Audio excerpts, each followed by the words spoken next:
Comme à chaque semaine, le bulletin vous présente le portrait d'une des personnes qui a occupé le fauteuil de maire de Montréal durant les dernières décennies. Et aujourd'hui, on vous présente un membre d'une des grandes familles qui ont développé la ville de Saint-Jean-Baptiste, ou si vous préférez l'actuel plateau Mont-Royal, et dont les enfants se sont déchirés pendant plus de 50 ans après sa mort pour avoir une part d'héritage.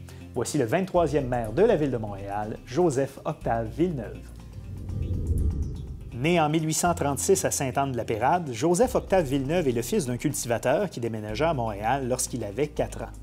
Après avoir suivi un cours commercial des Frères des écoles chrétiennes, il commença sa carrière en 1853 comme commis dans un commerce de marchandises sèches.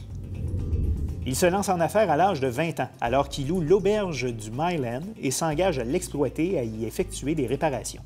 Quelques mois plus tard, il loue un lot d'1 arpent sur le futur boulevard Saint-Laurent et s'engage à y construire un édifice. Il y établira un petit commerce qui deviendra au fil des ans J.O. Villeneuve et compagnie, une épicerie et boucherie de grande taille.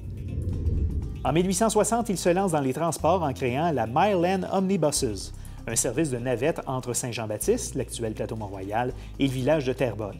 Il la revendra en 1869 à la Montreal City Passenger Railway, puis lancera la Terrebonne and Back River Omnibuses. Les profits générés par ces compagnies de transport seront réinvestis pour acheter d'autres propriétés sur le boulevard Saint-Laurent. Au fil du temps, il deviendra un important propriétaire foncier et contribuera à la prospérité et au développement du village de Saint-Jean-Baptiste. Il sera aussi le propriétaire de manufactures de savon et de chandelles. Il fera du commerce du bois, de grains, de goudron et de matériaux de construction avec son cousin Léonidas Villeneuve.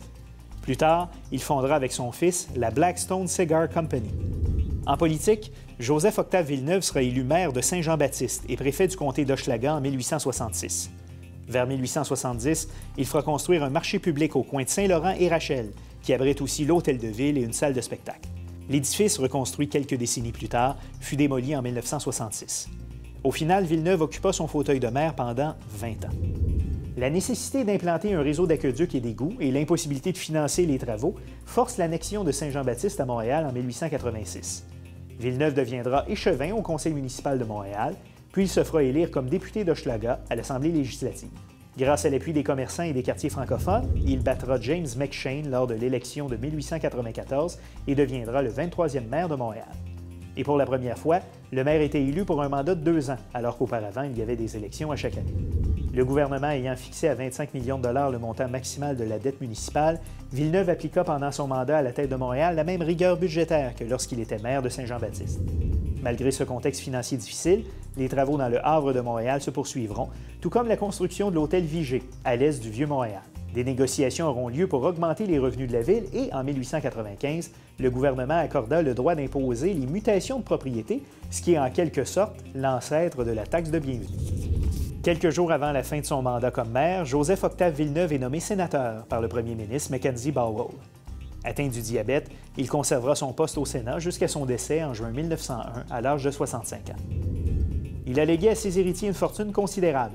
Il fera aussi un don de 25 000 $ à la succursale montréalaise de l'Université Laval afin qu'elle développe l'enseignement du génie civil. Ce don permit la construction d'un immeuble pour l'École polytechnique, qui est maintenant occupé par l'Université du Québec à Montréal. Enterré au cimetière de la Côte-des-Neiges, son testament prévoyait le versement d'une rente à sa femme et à certains de ses enfants. Le reste de sa succession devait être partagé 20 ans après sa mort entre ses petits-enfants. Mais ses enfants contestèrent son testament. Le partage des biens ne fut réglé qu'un demi-siècle plus tard, en 1953, et l'affaire nécessitait la rédaction de 12 projets de loi étudiés par le gouvernement. Alors que la rue Villeneuve, dans les arrondissements Outremont et le plateau Mont-Royal, honore son cousin et partenaire en affaires Léonidas Villeneuve, la Ville de Montréal se souvient de Joseph-Octave Villeneuve par un parc qui porte son nom depuis 1988 dans Hochelaga-Maisonneuve.